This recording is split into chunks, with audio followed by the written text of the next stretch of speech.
မင်းတို့တကယ်ကိုတုံးနေသူတွေပဲမင်းတို့ရဲ့မိတွေကငါ့ကိုမလောင်ကျွမ်းစေခဲ့ဘူးငါ့ကိုလွတ်မြောက်စေခဲ့တာပဲငါအချိန်တွေအကြာကြီးဒီထဲမှာပိတ်မိနေခဲ့တာအခုတော့ငါလွတ်လပ်သွားပြီဘယ်သူကမှငါ့ကိုထိန်းချုပ်နိုင်တော့မှာမဟုတ်ဘူးအခုငါရဲ့လက်စားရှိဖို့အချိန်တန်ပြီမင်းတို့အားလုံးပြန်ပြီးပေးဆက်ရမယ်တရေကြီးစံဖဲရဲ့ကျုံးဝါလိုက်တဲ့အတန်နဲ့ကြီးကထုံးဖို့တရွာလုံးကိုဟိန်းထွက်လို့သွားပါတယ်။မောင်စော်လွင်နဲ့ရွာတကြီးဦးအောင်ထွန်းတို့လည်းရွာထဲကိုသူ့ထံကဦးအောင်ရှိကုန်ပြေးတော့တာပေါ့။နောက်တနေ့မနက်မိုးလင်းလာတော့ရွာသားတွေလည်းထုံးစံအတိုင်းမလှမုံရဲ့အိမ်ရှိမှာစုယုံလို့နေပါတယ်။မင်းညငါအော်တန်တွေထက်ကြရတယ်။တရွာလုံးမှာအတန်တွေပြန့်နှံ့နေတာ။မင်းတို့ရောကြားကြလား။ဒေါ်တင်မြကြီးလည်းစိုးရိမ်တဲ့လေတံနဲ့ပြောလိုက်ပါတယ်။ဟုတ်တယ်တော့ကျမလည်းကြားရတယ်အဲ့ဒီအတန်ကြားပြီးတဲ့ကမနက်တီအဲ့လိုတော့မပြောပါဘူးအတော်ရဲ့ကျမလေးအခုထိအောင်ရင်တွေတုံနေတော့မယ်မလာမော်လဲအေးရေးပြက်လို့နေခဲ့ပြီးမောဟန်ကြီးတဲ့အတန်နဲ့ပြောလိုက်ပါတယ်အဲ့ဒီအချိန်မှာပဲရွာသားကြီးဦးအောင်ထွန်းနဲ့မောင်စော်လွင်တို့လည်းရွာသားတွေရှိရာမလာမော်ရဲ့အိမ်ရှိကိုရောက်ရှိလို့လာတာပေါ့မင်းညာကမင်းတို့ကြားလိုက်ရတဲ့အတန်တွေကတရေကြီးဆန်ဖဲရဲ့အတန်ပဲငါနဲ့စော်လွင်မျက်စိတက်အမြင်ခဲ့တာဦးဘိုးသိန်းရဲ့တဲဝိုင်းကြီးအပြက်အစည်းတွေကနေထွက်လာတာဟေးဟုတ်တယ်ကြီးဒီတရေကြီးကတာမန်မဟုတ်ဘူးဗျအရင်ကတင်းញံကုန်းထဲမှာလှဲ့လည်နေတဲ့နှစ်ရှုတရေကြီးပဲဦးဘိုးသိန်းကသူ့ကိုဖမ်းပြီးသူ့ရဲ့ကိုတင်းញံရွှွန်သေးလို့ခေါ်တဲ့တင်းញံကိုကူကရွှွန်သေးတွေနဲ့အထူးစီမံပြီးပြုတ်လုပ်ထားတဲ့မှော်ရုပ်တွေကိုထည့်ပြီးရှုပ်ထားတာဗျအဲ့ဒါကြောင့်ပဲဒီတရေကြီးဆန်ဖဲကအရန်ကိုမှလက်သားရှိချင်နေတာရွာသားကြီးဦးအောင်ထွန်းနဲ့မောင်စော်လွင်တို့လည်းသူတို့မြင်ခဲ့သိခဲ့ရတဲ့အရာတွေကိုရွာသားအားလုံးကိုအသေးစိတ်ပြန်ပြီးပြောပြလိုက်တော့တာပေါ့စော်လွင်ပြောသလိုမျိုးပဲအခုအချိန်မှာဒီတရေကြီးကကျုပ်တို့တရွာလုံးကိုပြန်ပြီးဒုက္ခပေးတော့မယ်ဦးအောင်ထွန်းရဲ့စကားဆုံးတာနဲ့ဒေါ်တင်မြကြီးလည်းစိုးရိမ်တဲ့ပုံစံနဲ့ပြန်မိလိုက်ပါတယ်ဒီလိုဆိုဘယ်လိုလုပ်ကြမလဲတကြီးကျမတို့ဘယ်လိုအသက်ရှင်နိုင်မှာလဲကျမအိမ်ကအဲ့ဒီတဲဝမ်ကြီးနဲ့တိတ်မဝေးဘူးအဲ့ဒီတရေကြီးကလာပြီးဖြစ်စီရင်ဘယ်လိုလုပ်ရမှာလဲအသက်50ကျော်လာပြီဖြစ်တဲ့ဒေါ်တင်မြကြီးလည်းအရန်ကိုထိတ်လန့်လို့နေပါတော့တယ်ဘာမှမကြောက်ကြပါနဲ့စိတ်အေးထားကြပါကျုပ်တရေတစီတွေကိုနှိမ်နှင်းနိုင်တဲ့အထက်လန်းပညာကိုတက်မြောက်ထားတဲ့ရန်ဆရာကြီးပထမဥက္ကံပွင့်ကိုလူလွတ်ပြီးပင်ခိုင်းလိုက်ပါပြီဒီညတော့ဒီပြဿနာကိုဖြေရှင်းပေးဖို့ကျုပ်အားလုံးစီစဉ်ထားပြီးပါပြီဗျာမစိုးရိမ်ကြနဲ့တော့ဟုတ်ပြီလာ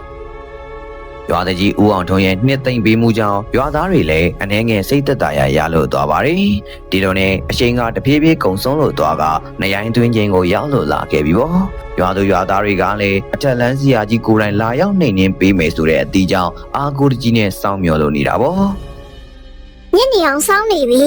နေရလည်းဖြစ်နေဝင်တော့မယ်အခုချိန်ဒီရွာသားကြီးရောသူပြောတဲ့ဆရာကြီးဆိုလားတယောက်မှပေါ်မလာသေးပါလားမလာမော်လဲစိတ်မရှိတော့ပဲအော်ပြောလိုက်ပါတယ်ဟုတ်သားပဲညီပြောသလိုသူတို့မလာသေးဘူးပဲ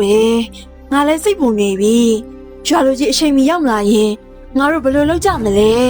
ဲအကုန်ဒုက္ခရောက်ကုန်တော့မှာပဲဒေါ်တင်မြကြီးကလည်းနေဝင်တော့မဲ့အရေးကိုတွေးပူကတယောက်တည်းတောကတွေရောက်လို့နေတာပေါ့ညနေနေဝင်ကန်ဒီမှာတော့ရွာသူကြီးဦးအောင်ထွန်းမောင်စော်ရင်တို့နဲ့အတူရှမ်းစရာကြီးဦးကံပွင့်လဲရွာသူရွာသားတွေရှိရာစီကိုဆက်ဆက်မြတ်မြတ်ရောက်ရှိလို့လာပါတယ်ကဲကျုပ်တို့ရွာသူရွာသားတွေစိတ်မပူကြနဲ့တော့ဟောဒီမှာကျုပ်တို့ရဲ့ဆရာကြီးဦးကံပွင့်ကိုပင်လာပါပြီဗျာသူကဒီတရေတစီစိုးတွေကိုနှိမ်နှင်းဖို့အတွက်ကျုပ်တို့ကိုကူညီပေးပါလိမ့်မယ်ဒီညကျုပ်တို့အားလုံးပူးပေါင်းပြီးရွာကိုကာကွယ်ရမယ်ရွာတကြီးဦးအောင်ထွန်းလည်းရောက်ရှင်အားတက်တရောနဲ့ပြောလိုက်ပါတော့တယ်ရှမ်းဆရာကြီးဦးကံပွင့်ကထုံးဖို့ရွာရဲ့ရှေ့ဘက်ရွာ3ရွာအကျော်မှာနေထိုင်ကပယောကကူလို့နေတာပေါ့တရားကြီးဦးကံပွင့်ဟာငါးပါးတီလာကိုခါဝဲပစိုးကဲသို့စောင့်ထိန်ပြီးအတလန်းပညာရက်ကိုလေ့လာလိုက်စားကပထမအဆင့်ထိကိုထွန်းထွန်းပေါက်ပေါက်ဖြစ်လို့နေပါတယ်ပထမဆရာကြီးဦးကံပွင့်လည်းနှကမ်းမွေးပါမကြမ်းတကောင်းလုံးဖြူစွတ်လို့နေပြီးသတုံးထုံးလို့ထားတာပေါ့အထက်လန်းဆရာပြီးခန္ဓာကိုယ်အထက်ပိုင်းတစ်ခုလုံးကိုပီယာတိတ်ကြီးအင်းစမများကိုနေရာလုံးမကျန်စီးတော်ကြီးနဲ့ထိုးလို့ထားပါတယ်။လဲဘင်းမှာလည်း108လုံးပရိကုံနဲ့ပိတ်ဖြူစားကိုဆက်လက်တိုင်းထားတာကြောင့်ရင်ဘတ်ပေါ်ကအင်းကွက်တွေကလည်းပေါ်လွင်လို့နေတော့တာပေါ့။ကျုပ်ကဦးကံပွင့်ပါအရှိတရွာမှာပယောကကူရင်နဲ့နောက်ကျသွားတဲ့အတွက်ရွာသားတွေကိုကျုပ်တောင်းပန်ပါလေနော်။ကဲအခုကျုပ်ရောက်လာပြီဆိုတော့မမောင်ခင်မှာအဲ့ဒီတရေကြီးရှိတဲ့နေရာကိုလမ်းပြပေးကြပါဦး။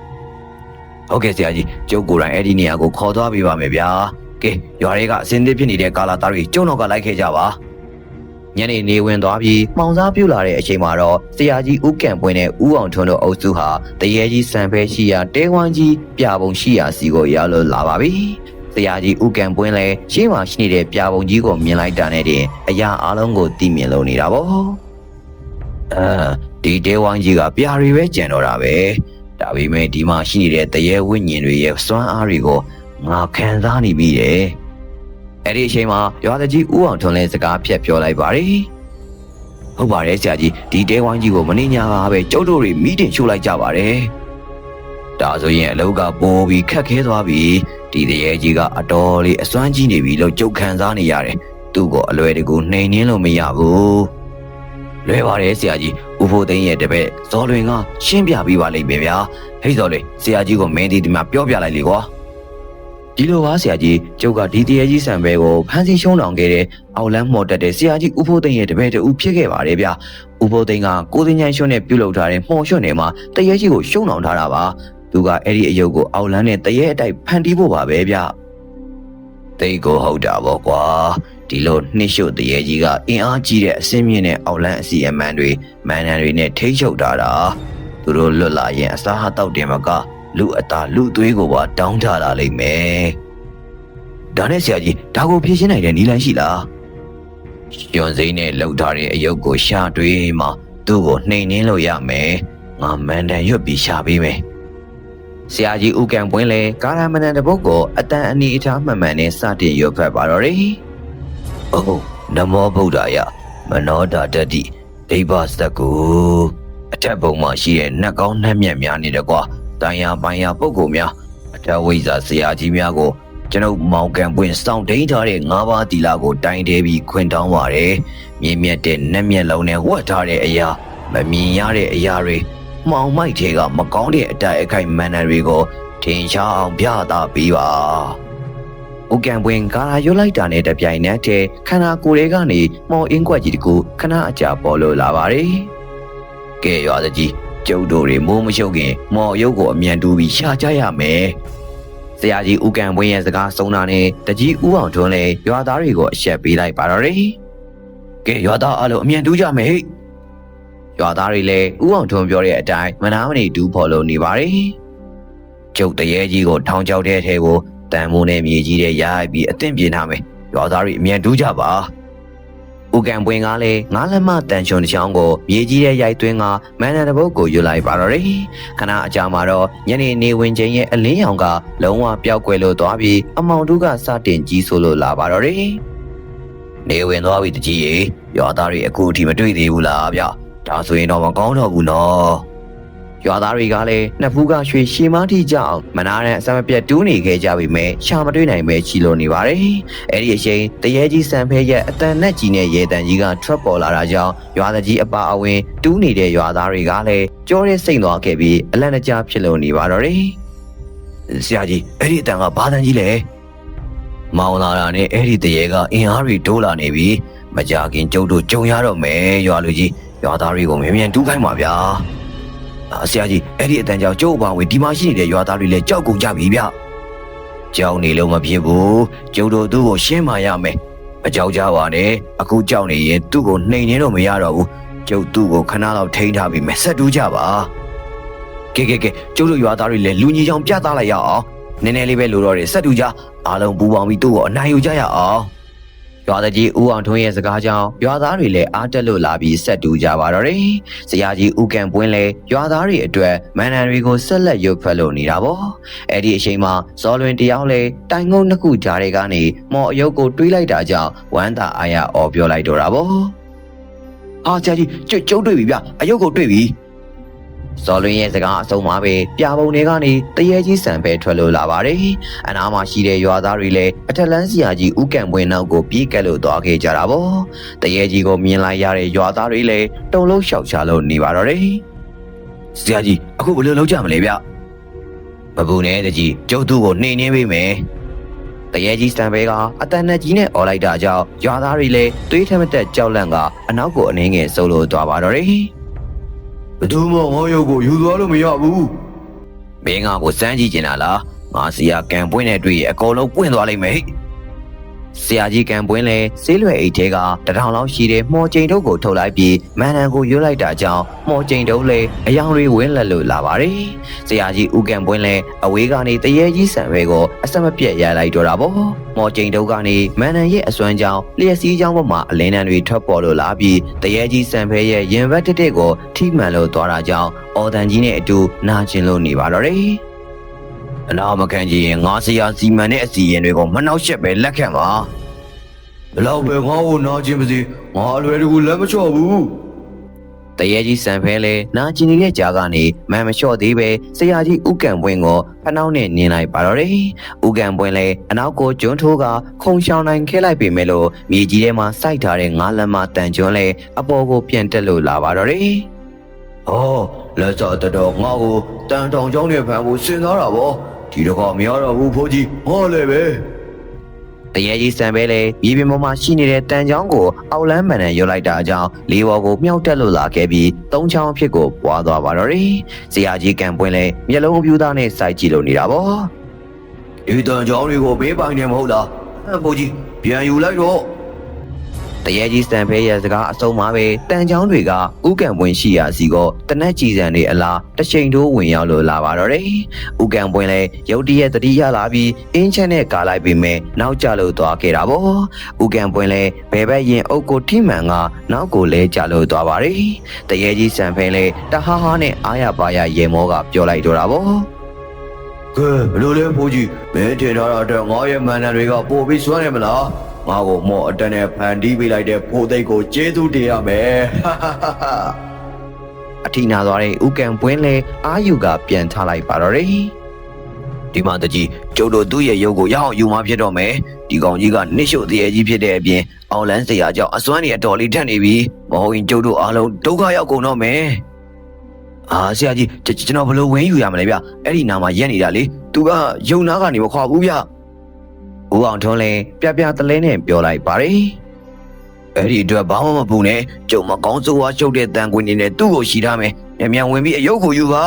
။ဆရာကြီးဦးကံပွင့်လည်းအိတ်ထဲမှာအတင်းပါလာတဲ့တန်ခွင်ကိုထုတ်လိုက်ပြီးဝိညာဉ်ချုပ်မှန်တန်ကိုယူလိုက်တာကြောင့်လက်ထဲကတန်ခွင်လည်းအယောင်တွေတောက်လို့လာပါတော့တယ်။လက်ထဲမှာရှိနေတဲ့တန်ခွင်လည်းပျောက်ကွယ်လို့သွားခဲ့ပြီးတရေကြီးဆံဖဲရဲ့လဲပင်ခြေထောက်လက်နှစ်ဖက်လုံးကိုရှုံနှောင်လို့ထားလိုက်တော့တာပေါ့။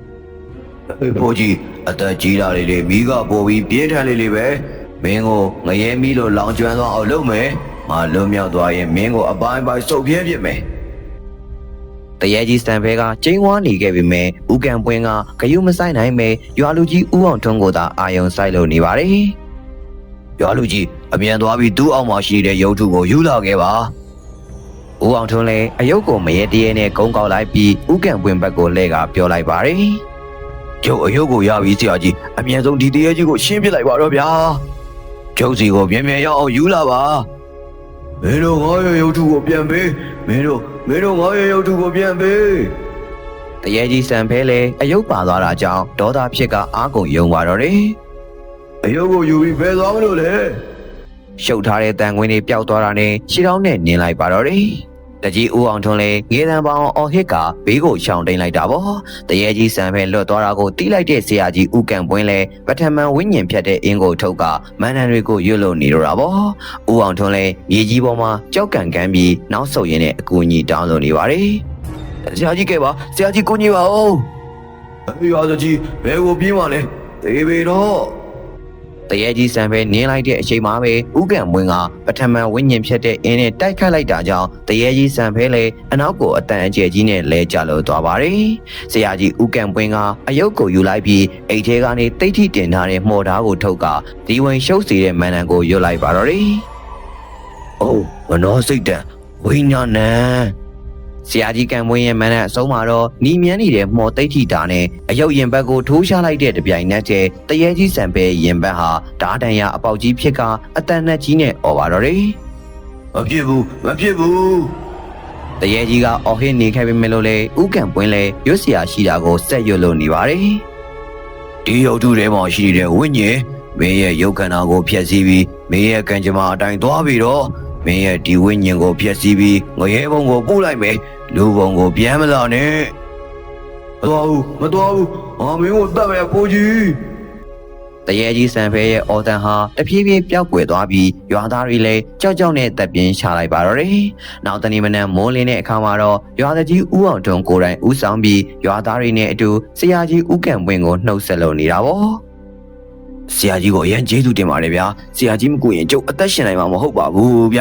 ။အဲ့ဒီလိုမပြောပါနဲ့။ရွာလူကြီးကိုယ်တိုင်လည်းအဲ့ဒီမော်ရုပ်ကိုယူဖို့အသက်ကိုစွန့်စားခဲ့တာပဲ။ရွာလူကြီးရဲ့ရဲရဲမှုနဲ့ရွာသားတွေရဲ့ပူးပေါင်းဆောင်ရွက်မှုတွေကြောင့်ကျုပ်တို့တွေသူ့ကိုနှိမ်နှင်းနိုင်ခဲ့တာဗျ။ဒီလိုနဲ့အရာအလုံးပြီးဆုံးသွားတဲ့နောက်မှာတော့ထုံးကိုရွာလေးဟာလည်းအေးချမ်းမှုကိုပြန်လည်ရရှိလို့သွားပါတော့တယ်။ဒီကနေ့ရဲ့ဇလန်လေးကတော့ဒီလောက်ပါပဲခင်ဗျာ။အဆုံးထိနားဆင်ပေးကြတဲ့ကျွန်တော်ရဲ့ရှစ်ပရိသတ်တယောက်ရှင်းစီတိုင်းကိုကျေးဇူးထူးပဲတင်ရှိပါတယ်ခင်ဗျာ။အားလုံးပဲတာယာပျော်ရွှင်သောနေ့ရက်ကလေးပိုင်ဆိုင်နိုင်ကြပါစေလို့ဆုမွန်ကောင်းတောင်းပေးလိုက်ပါတယ်။